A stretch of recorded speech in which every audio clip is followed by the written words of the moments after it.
Hi, this is John Galvez with Marcon. I'm in Huron, California today, looking at the first lots of iceberg lettuce that we'll begin harvesting in this area beginning the week of October 21st.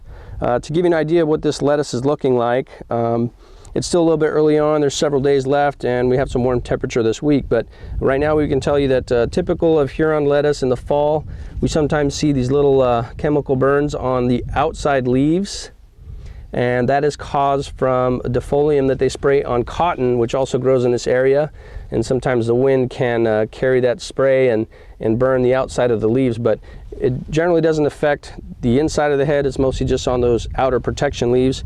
As you can see here, this one's nice and clean after removing the outside leaves, so that's not too big a concern, mostly a cosmetic issue. The lettuce is a little bit ribby. That's also normal for this time of year as we start the season, and the texture is a little bit more fragile than what we have in Salinas, and so the crews have to take great care to pack this lettuce, but even still there can be a little bit higher amount of mechanical damage in the pack as these ribs protrude out and the lettuce doesn't quite have a nice uniform shape all the time.